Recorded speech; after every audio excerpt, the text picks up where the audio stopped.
आपको मैंने फोटोसिंथेसिस में लाइट रिएक्शन बता चुका, C3 साइकिल में बता चुका, C4 साइकिल में बता चुका, फोटो रेस्पायरेशन बता चुका हूं मैं। अब इसमें केवल 2 टॉपिक रह गए हैं। CAM प्लांट्स क्या होते हैं, वैसे शायद आपके सिलेबस में नहीं है, CAM प्लांट्स किताब में नहीं दी हुई हैं, लेकिन थोड़ा सा जानना बहुत ज़रूरी है। और केवल फोटोसिंथेसिस को इफेक्ट करने वाले फैक्टर या कारक, ये केवल 2 टॉपिक रह गए, मतलब आज या कल में ख़त्म हो जाएगा। तो सबसे पहले मतलब आपको बताया जा रहा है CAM प्लांट्स। तो CAM की सबसे पहले तो आपको फुल फॉर्म आनी चाहिए। क्या CAM की सबसे पहले तो फुल फॉर्म आना चाहिए। तो मैं फुल फॉर्म आगे लिख दूं,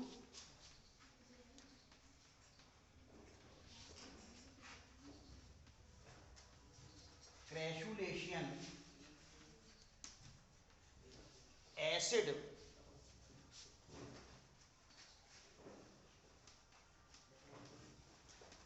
मेटाबॉलिज्म प्लांट्स। इधर ध्यान दें, बातचीत है। क्रैसुलेशन एसिड मेटाबॉलिज्म, इसकी फुल फॉर्म होती है CAM की, जो आपको ध्यान में रखना है। तो भाई C3 प्लांट्स जो थे सभी में पाए जाते थे, मतलब C3 जो साइकिल थी वो सभी में पाई जाती थी। लाइट रिएक्शन है जो सभी में पाई जाती है। C4 जो प्लांट्स थे, C4 प्लांट्स मुख्य रूप से किस में पाए जाते थे, जैसे आपका शुगर केन है, सोरगम जैसे मक्का वगैरह है, उनमें मुख्य रूप से पाए जाते थे। क्या फोटो रेस्पायरेशन को रोकने के लिए ये प्लांट डेवलप हुए थे। कौन से प्लांट? C4 प्लांट्स क्यों डेवलप हुए थे? फोटो रेस्पायरेशन को रोकने के लिए डेवलप हुए थे। क्यों? क्योंकि C3 का जो CO2 को ग्रहण करने वाला जो पदार्थ जो रहता है वह कौन था? RUBP।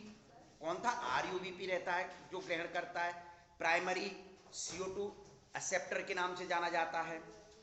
लेकिन फोटो रेस्पायरेशन यानी कि जब अत्यधिक गर्मी पड़ती है तो उस समय CO2 कम हो जाती, ऑक्सीजन की मात्रा जब बढ़ जाती है तो उस दौरान ये RUBP रुबिस्को के द्वारा, यानी रुबिस्को जो एंजाइम है वह RUBP से CO2 को ना जोड़कर ऑक्सीजन को जोड़ने का कार्य करता है।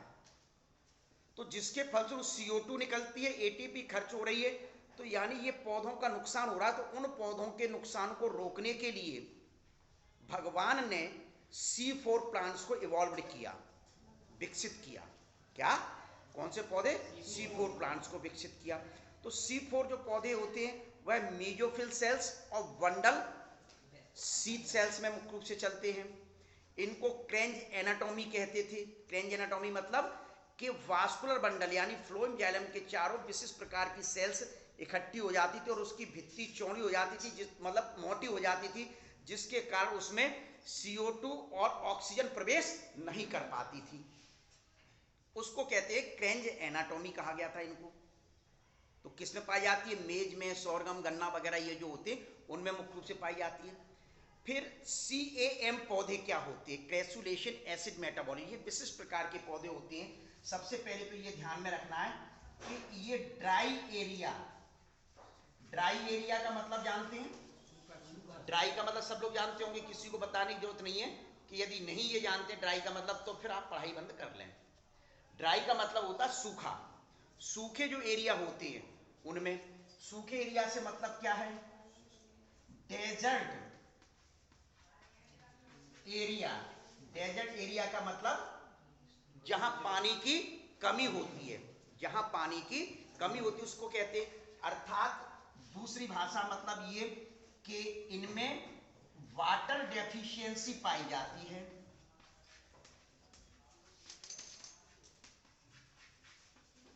वाटर डेफिशिएंसी यानी पानी से संबंध, पानी की कमी होती है। पानी की कमी होती है। जब पानी की कमी है तो पेड़ पौधे कैसे डेवलप होंगे, कैसे क्या होंगे? क्या पेड़ पौधे कैसे डेवलप होंगे? तो उसी वजह से ये चक्र चलता है CAM। क्या? उसी वजह से मुख्य रूप से कौन सा चक्र चलता है? CAM चलता है। ऐसे पौधों में क्या होता है कि एट डे टाइम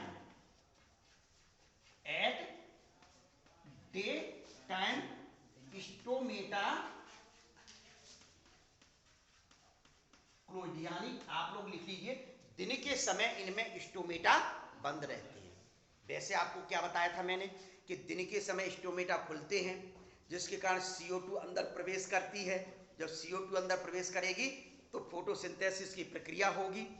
क्या फोटोसिंथेसिस की प्रक्रिया होगी, ऑक्सीजन बाहर निकलेगी और आपके ट्रांसपायरेशन वाष्पोत्सर्जन के माध्यम से पानी बाहर निकलेगा। लेकिन यहां पहले से पानी की कमी है, यहां पहले से ही पानी की कमी है और स्टोमेटा यानी रंध्र और खुले हों, पत्तियों के रंध्र और खुले हों, तो निश्चित तौर पर जो पानी इन्होंने एब्जॉर्ब किया है तो वो पानी और निकलेगा, तो पेड़ पौधों को बहुत हानि होगी। इस वजह से ऐसे प्लांट्स में मुख्य रूप से क्या कंडीशन रहती है कि स्टोमेटा दिन के समय बंद रहती है। तो फिर कब खुलते हैं? At night time stomata open, यानी इनमें नोट कर लीजिए, ये बहुत महत्वपूर्ण बात है, लिखा रहा हूं कि रात के समय इनमें स्टोमेटा क्या होते हैं? खुलते हैं। अब रात के समय देखिए, यहां जब स्टोमेटा दिन के समय बंद है, तो मैं पहले बता चुका हूं ऐसे पौधे दिन में CO2 को एब्जॉर्ब नहीं कर पाएंगे। जब दिन में ये CO2 को एब्जॉर्ब नहीं कर पाएंगे तो इसका तात्पर्य क्या हुआ कि इनमें क्या फोटोसिंथेसिस की क्रिया नहीं होगी, प्रकाश संश्लेषण की क्रिया नहीं होगी, ये भोजन नहीं बना पाएंगे। ऐसा नहीं, भोजन तो बनाएंगे तभी तो जीवित रह पाएंगे, जब भोजन नहीं बनाएंगे तो जीवित कैसे रहेंगे?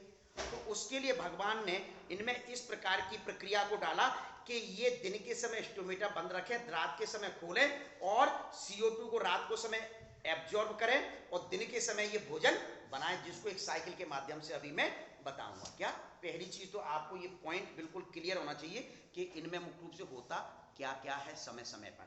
सबसे पहले ड्राई एरिया में पाए जाते हैं, अर्थात ड्राई एरिया मतलब डेजर्ट एरिया। क्या डेजर्ट, रेगिस्तान चले जाओ।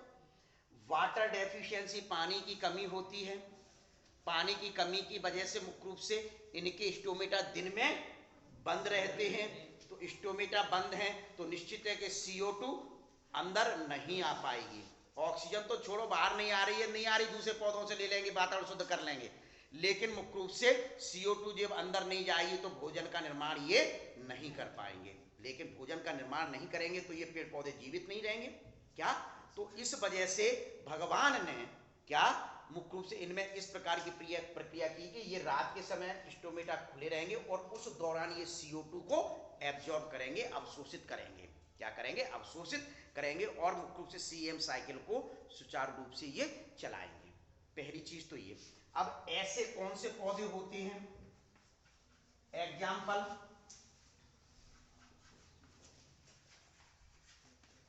यानी कैक्टस, या क्या कह सकते हैं दूसरे पौधे, डेजर्ट प्लांट, यानी जहां ऐसी भूमि या ऐसा स्थान जहां पानी की कमी होती है, जहां पानी की कमी होती है, वहां जो पौधे पाए जाते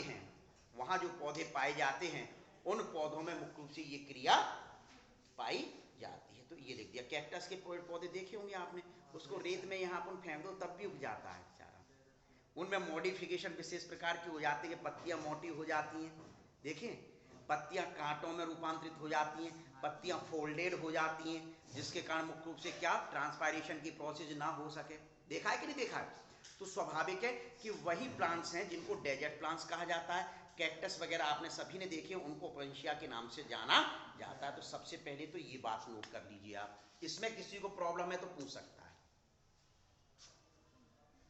किसी को नहीं तो मिटाल दूं। चलिए अब आप और हम लोग देखते हैं कि ये पौधों में कैसे चलती है ये क्रिया पौधों में किस प्रकार से होती है। तो देखिए वही चीज,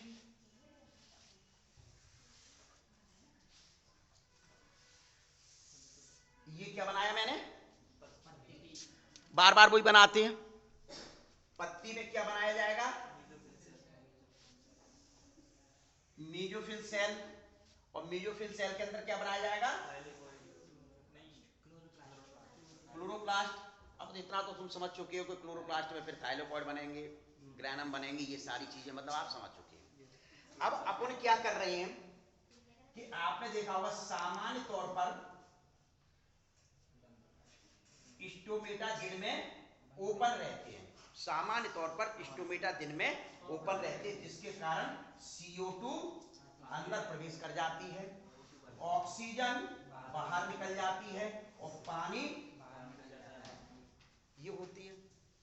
लेकिन यदि इस पानी को देखिए, ये जो सीएम पौधे ये कहते हैं कि आप फोटो रेस्पिरेशन कर लीजिए, हमको कोई दिक्कत नहीं है। एक पॉइंट और जोड़ लेना कि ऐसे पौधों में फोटो रेस्पिरेशन की क्रिया होती है, हमको कोई दिक्कत नहीं है, आराम से फोटो रेस्पिरेशन की क्रिया करो। लेकिन हमको दिक्कत ये है कि हमारा पानी बाहर नहीं निकलना चाहिए, वाटर बाहर नहीं जाना चाहिए, ट्रांसपायरेशन प्रोसेस नहीं होना चाहिए। क्यों? क्योंकि मैं पहले से ही पानी कम पी रहा हूं, मैं पहले से पानी कम ले रहा हूं, पानी है नहीं है, मैं ऐसी एरिया में उग रहा हूं कि जहां पानी की बहुत कमी है, और उसके बाद मुख्य रूप से दिन में ये स्टोमेटा खुले रहे, तो जितना पानी है वो ट्रांसपायरेशन में निकल जाए, क्या ट्रांसपायरेशन में निकल जाए। तो उस प्रोसेस को रोकने के लिए कि ये स्टोमेटा दिन के समय कैसे रहते हैं? क्लोज कर दिए। जब क्लोज होंगे तो CO2 अंदर नहीं जा पाएगी, ऑक्सीजन बाहर नहीं निकल पाएगी, H2O बाहर। पहली चीज तो ये हुआ क्या? अब स्वाभाविक है कि जब ये दिन के समय खुलेंगे, रात सॉरी, तो फिर ये कैसे क्या क्रिया करेंगे? तो उस दौरान क्या होगा कि इनमें ये स्टोमेटा दिन के समय कैसे रहते हैं? खुले रहते हैं, सॉरी रात के दौरान, एट नाइट टाइम। वो कंडीशन मैंने बताई थी, एट डे टाइम की बताई थी, मैं दिन के समय की बताई थी। लेकिन जब ऐसे पौधों को देखिए, भोजन बनाना आपके लिए पानी आवश्यक है। पानी जब लोगे तो निश्चित तौर पर मुख्य रूप से क्या काय का विसर्जन करोगे? मूत्र का विसर्जन करेंगे आप और हम लोग, क्या यूरिन को बाहर निकालेंगे। लेकिन देखा होगा जो पानी कम पीते हैं तो वो यूरिन भी कम बाहर त्यागना चाहते हैं। क्यों? क्योंकि ऑलरेडी पानी की कमी हो जाएगी। देखा है कि नहीं देखा? तो स्वाभाविक ऐसे ये पौधे हैं कि पानी जब कम ले रहे हैं तो पानी को बाहर कम निकालना चाहेंगे। इस वजह से इन पौधों में रात के समय स्टोमेटा जब एट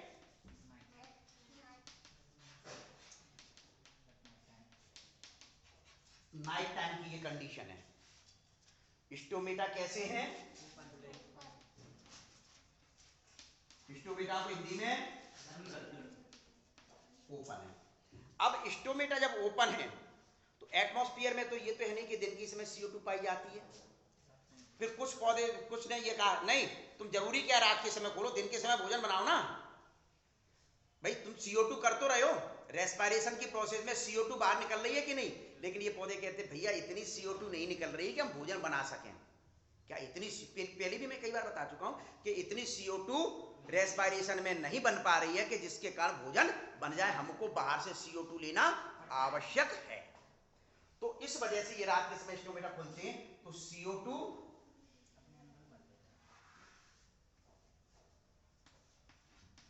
कहां पहुंच गई? क्लोरोप्लास्ट में अंदर पहुंच गई। देखो भोजन तो क्लोरोप्लास्ट में ही बनेगा। यदि आप कुछ भी लाइन कहीं खींची हो, आप ये मान के चलिए भोजन बनेगा तो क्लोरोप्लास्ट में बनेगा, इसके अलावा कहीं नहीं बन सकता। ये विषय ध्यान में रखना है आपको। CO2 यहां पहुंच गई। अब ये CO2 मुख्य रूप से क्या करेगी? इसको रिसीव कौन करेगा? इसको ग्रहण कौन करेगा? C3 में कौन करता था? RUBP करता था कि नहीं? C4 में कौन करता था?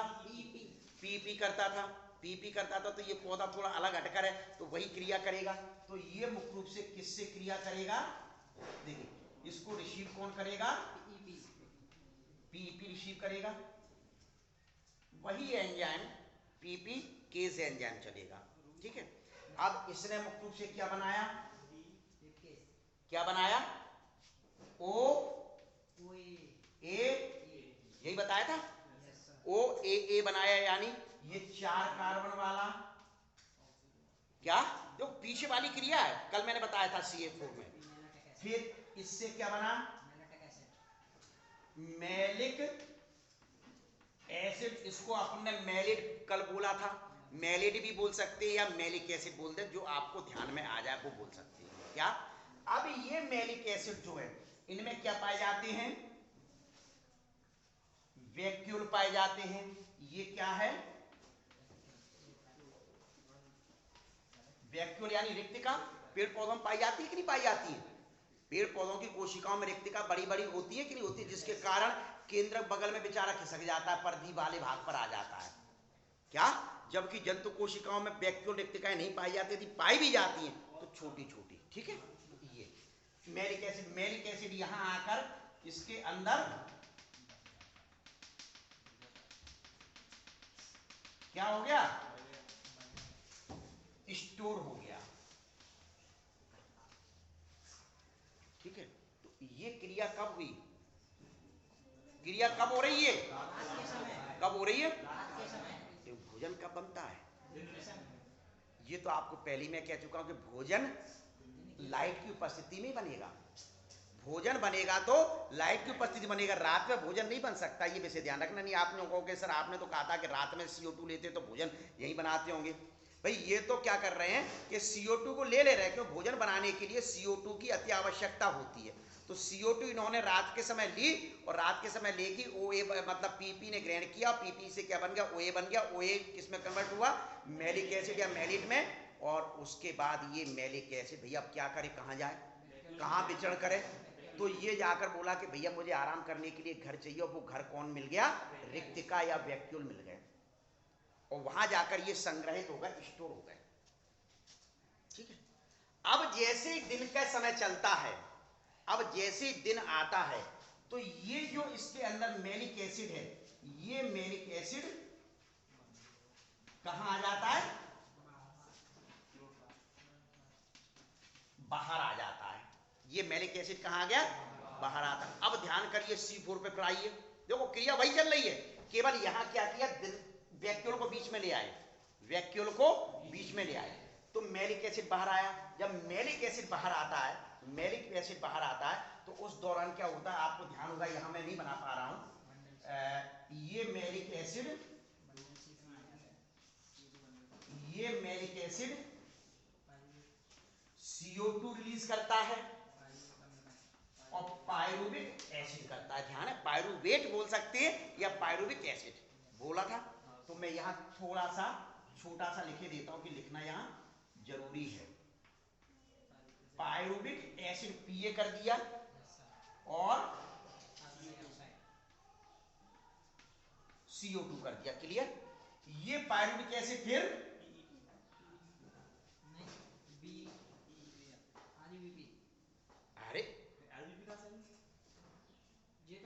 अरे तुम CM मतलब C4 नहीं पढ़ा तुमने, रुको तो जाओ पहले।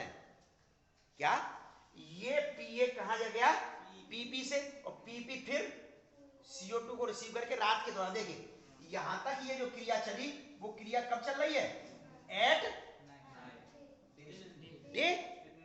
भाई यहां तक जो क्रिया थी, यहां से यहां तक की जो क्रिया थी, मैं अलग अलग करके बता दूंगा, टेंशन मत लो। यहां से यहां तक की क्रिया जो थी, यहां तक देखिए मेरा हाथ रखा हुआ, नीचे झुक जाओ, नहीं दिखाई दे रहा हो, ये गोल गोल वैक्यूल बनाया, यहां तक तो रात को चल रही है। लेकिन दिन में जब ये आया, ये वाला पोर्शन एट डे टाइम, भाई मैलिक एसिड जो संग्रहित था वैक्यूल में, वो बाहर निकला। मैलिक एसिड बाहर निकला तो क्या हुआ, ऑक्सीजन रिलीज हुई। ऑक्सीजन रिलीज भाई बाहर एक निकल गई, तो मुख्य रूप से क्या बन गया, पायरुविक एसिड बन गया। और ये पायरुविक एसिड फिर से PP में बदल जाता है। ध्यान करें, एक ATP लेकर, ध्यान है कि ATP से ATP बनाया था वो, ये सारी चीज मैं पूरी मैं बता चुका हूं, इस वजह से नहीं बता रहा। तो ये, और ये फिर से CO2 से संग्रहित होकर फिर रात में ये चलने लगती है। अब अपने को भोजन तो बना ही नहीं, भोजन किस में बनेगा, कौन से चक्र में बनेगा, भोजन किस में बनेगा, C3 चक्र में। भोजन किस में बनेगा, इसे ध्यान रखें, C4 पौधे में भी C3 चक्र पाया जा रहा था, CAM पौधों में भी C3 चक्र पाया जाता। क्यों, क्योंकि भोजन बेटा सिर्फ और सिर्फ C3 साइकिल में ही बनता है, इसके अलावा कहीं नहीं बनता। तो अब तुम जो कह रहे थे इधर मनोज भाई, तो ये जो है, ये जो CO2 RUBP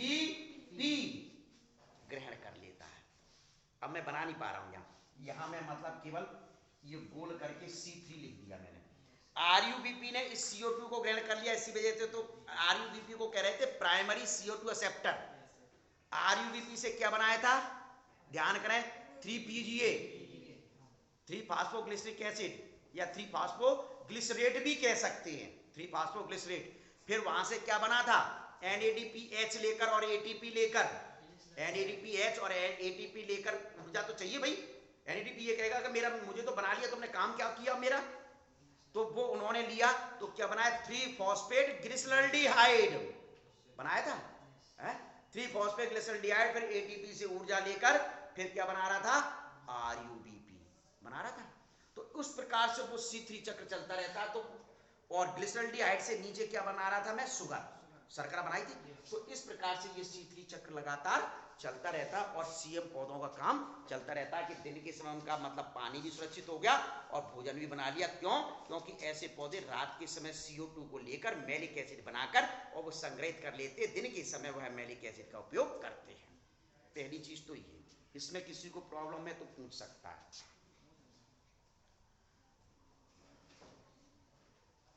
मैं अब दूसरे रूप में इसको बताने जा रहा हूं कि डे टाइम में अलग, नाइट टाइम में अलग, जिससे कि बड़ा होकर आपको क्लियर और आ जाए।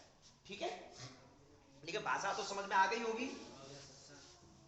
देखिए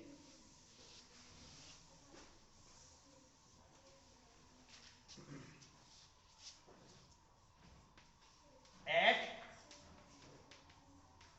नाइट, एट नाइट का मतलब रात्रि के समय, रात के समय। देखिए तो ये क्या है, स्टोमेटा, स्टोमेटा ही बना लें केवल।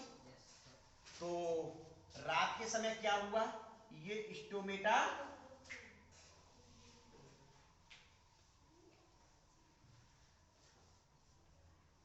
ओपन थे, रात के समय ये स्टोमेटा, तो यहां लिख दूं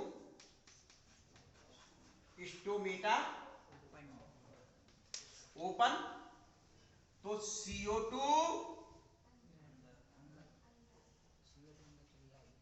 प्रवेश कर गई, किसमें पहुंच गई, किसमें, इंटेलिजेंट होने लगे तुम लोग। स्टोमेटा किसमें पहुंच गई, क्लोरोप्लास्ट में पहुंच गई। ठीक है, अब इसको कौन रिसीव करेगा, इसके लिए प्राइमरी CO2 रिसेप्टर किसको कहा जा रहा है, किसको कह रहे हैं, PP की फुल फॉर्म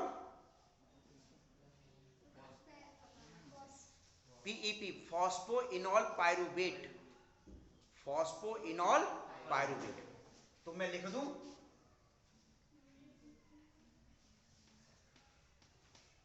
PP, ये CO2 को रिसीव कर लिया। ठीक है, फिर इसने क्या बनाया, OA की full form ऑक्जेलो acetic acid, ऑक्जेलो acetic acid कितने कार्बन वाला, 4। इसी वजह से C4 कहा था। अब इससे क्या बना,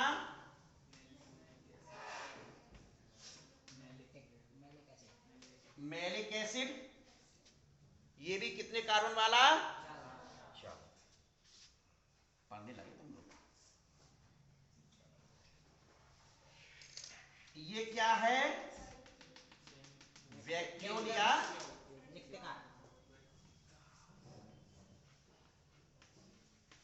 वैक्यूल, ये वैक्यूल रिक्तिका में जाकर क्या हो गया, कौन कौन स्टोर हुआ, मैलिक एसिड। कौन स्टोर हुआ, ये क्रिया कब हुई, अब रात में कुछ और होगा, रात में कुछ और होना है, नहीं होना ना। तो अब आराम करने दो इसको, ठीक है, आराम करने दें। अब आ जाओ दिन में,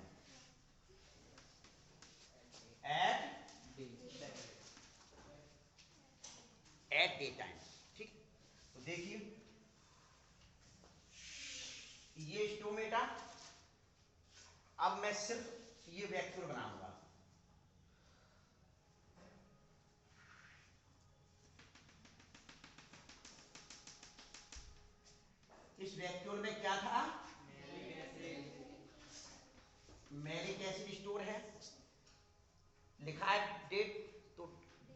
नहीं है कि मैं द्वारा लिखूं, यहां से ये दिन के समय में क्या होगा, बाहर निकाल दूं, बाहर निकल गया। ये आगे चलकर क्या होगा, मुख्य प्रोडक्ट इसका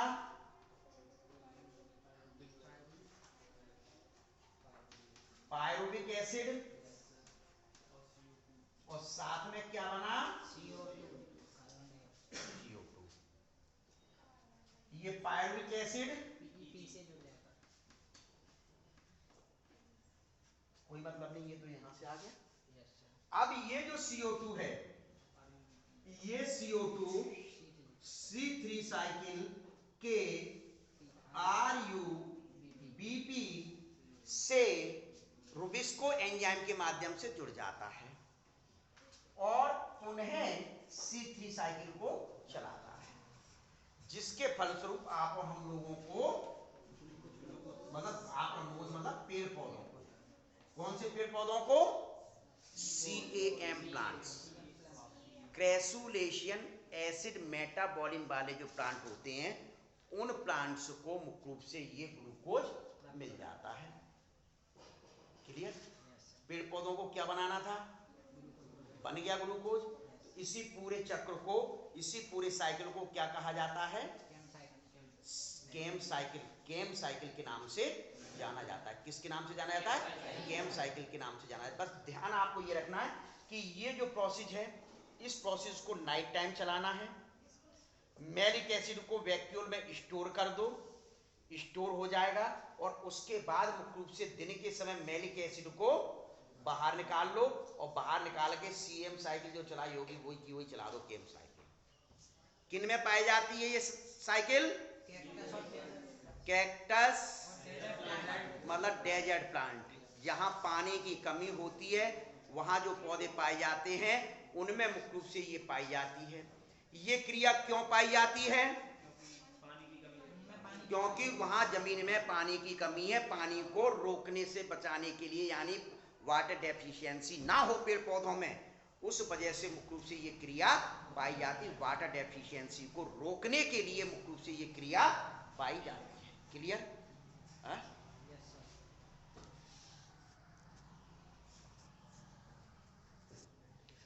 ठीक है, क्लियर? इसमें किसी को प्रॉब्लम? अब कोई प्रश्न ये कर सकता है किसी प्रकार के किसी को कि सर हमको तो कुछ समझ में नहीं आया, क्योंकि फोटोसिंथेसिस आपने पढ़ाना शुरू किया था। फोटोसिंथेसिस में आपने ये कहा था कि दो प्रकार की रिएक्शन होती हैं, एक तो प्रकाशीय अभिक्रिया यानी लाइट रिएक्शन होती है, और एक अंधकार क्रिया यानी अप्रकाशीय अभिक्रिया होती है, जिसको C3 साइकिल कहा था, केल्विन कहा था। वहां तक तो हमको समझ में आ गया, तो भोजन बना दिया आपने। अब लेकिन ये C4 पौधे बीच में क्यों कूद गए, फोटो रेस्पायरेशन क्यों आ गया, केम क्यों आ गया भैया? तो देखो C3 जो प्लांट्स होते हैं, ठंडे वाले जो इलाके होते हैं, नॉर्मल इलाके जो होते हैं, उनमें मुख्य रूप से ये भोजन बनाते हैं। विशेष ध्यान रखना कि वो क्रिया तो सब में होनी है, कोई भी पौधा हो, कहीं भी पाया जाता हो, कैसा भी हो, वह क्रिया भोजन बनाने के लिए वो तो सब में होनी है। लेकिन कुछ स्थानों पर विशेष परिस्थिति होने के कारण मुख्य रूप से यह गॉड गिफ्टेड ये भगवान ने बदल दिए। जैसे फोटो रेस्पायरेशन रोकने के लिए, फोटो रेस्पायरेशन में क्या बताया था कि फोटो रेस्पायरेशन में कंसंट्रेशन CO2 ऑक्सीजन की बराबर है, तब तक तो ये रुबिस्को RuBP से CO2 को जोड़ रहा था, ध्यान है।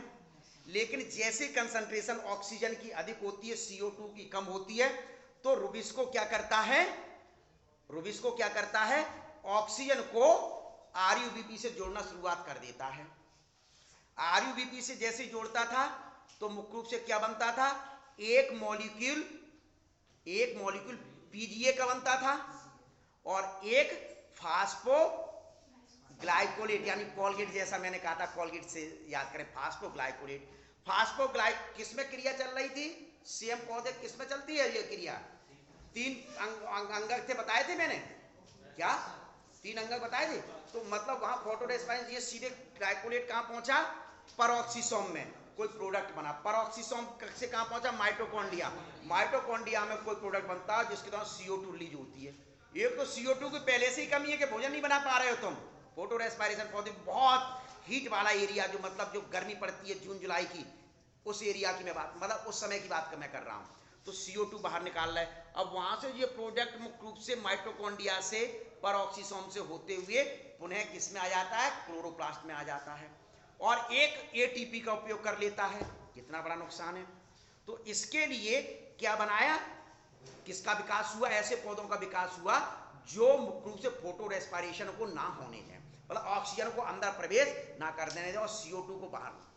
तो स्वाभाविक है ऐसे के लिए मुख्य रूप से C4 पौधे डेवलप हुए, मक्का वगैरह ये जो पौधे होते हैं। तो उनमें मुख्य रूप से आपको क्या बताया गया कि 2 अंगक मेजोफिल और 2 सेल मेजोफिल सेल्स और bundle sheath sales, bundle sheath sales मुख्य रूप से थे, ठीक है ना। तो वो चलो काम चल गया, मतलब उन्होंने फोटो रेस्पिरेशन को रोकने के लिए वो क्रिया चालू कर दी। यानी सीधे सीधे कोई पूछे कि C4 पौधे क्यों शुरुआत हुए थे, C4 पौधे क्योंकि फोटो रेस्पिरेशन को रोकने के लिए। अब भैया नए पौधे आए, केम ने ये कहा देखो हम कहाँ पाए जा रहे हैं, जहां पानी की कमी है, तो हम सारे कंडीशनों को मतलब वो कर सकते हैं, हम सभी स्थितियों को सहन कर सकते हैं, लेकिन पानी तुमको नहीं देंगे, पानी को बाहर नहीं निकलने देंगे। फोटो रेस्पिरेशन भी तुम कर लो, सारी चीजें तुम कर लो, लेकिन पानी को हम बाहर नहीं निकलने देंगे। हम तो दिन में अपने स्टोमेटा को बंद रखेंगे। जब स्टोमेटा को दिन में बंद रखेंगे तो स्वाभाविक है कि CO2 अंदर आने से रही, जब CO2 अंदर नहीं आएगी तो भोजन बनने से रहा। तो ये तो बड़ी स्थिति को, भोजन नहीं बनेगा तो पेड़ पौधे खत्म। तो इसके लिए मुख्य रूप से क्या किया कि नहीं भैया हम ऐसा करते हैं कि हमको जीवित तो रहना है, तो हम इन स्टोमेटा को दिन के जो है रात को खोलते हैं। जब रात को खोलेंगे तो CO2 को ले लेंगे, रात को खोलेंगे तो CO2 को ले लेंगे, CO2 को ले लेंगे तो वो PEP प्राइमरी रिसेप्टर है, वो A बनाएगा, मैलिक एसिड बनाएगा। अब भैया रात को तो लाइट रिएक्शन चलती नहीं है, क्योंकि लाइट रिएक्शन चलने के लिए सोलर आवश्यकता है। अब नहीं तुम जैसे को नहीं सर लाइट हम देंगे, जब क्रिकेट का मैच जब दिन की जगह रात में हो सकता है तो हम रात में लाइट नहीं पैदा कर देंगे, क्या हैलोजन लगा देंगे, ऐसा नहीं। तो स्वाभाविक है कि निश्चित तौर पर मुख्य रूप से वहां क्या हुआ कि ये मैलिक एसिड ने ये कहा कि भैया तो ऐसा है कि मेरे अंदर तो CO2 है, मेरे अंदर तो CO2 है, ये वाली CO2, तो निश्चित तौर पर मुख्य रूप से क्या किया जाए, अब मुझको कहीं संग्रहित होने दो। तो वो कहां संग्रहित हो गया, वैक्यूल में। लिखने काम है ये रात में अब सो रहे हैं, चलो ठीक है। जैसे भोर हुआ मुर्गे ने आवाज कुड़कू कुड़कू कुड़कू की, जैसे सूर्य देव के दर्शन हुए, लाइट इन पर पड़ी, जागो जागो जागो भोजन बना लो, नहीं रात होने वाली है फिर से।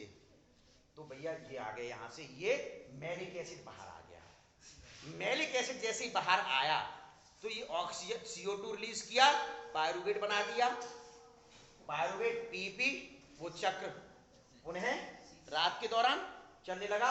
और ये जो CO2 था दिन में ही, रात में नहीं, ये CO2 जो था वो दिन में ही RUBP प्राइमरी CO2 रिसेप्टर से रुबिस्को के द्वारा मिलकर मुख्य से C3 साइकिल को चलाता है, जिसके फलस्वरूप क्लियर। तो ये पूरी केम साइकिल है। कौन सी साइकिल है, इसमें यदि किसी को प्रॉब्लम है तो पूछ सकता है, बोले, नहीं तो इसमें मात्र एक टॉपिक आपका बचा हुआ है, फैक्टर अफेक्टिंग ऑफ फोटोसिंथेसिस, यानी कि प्रकाश संश्लेषण की क्रिया को प्रभावित करने वाले कारक को नेक्स्ट टाइम, ठीक है।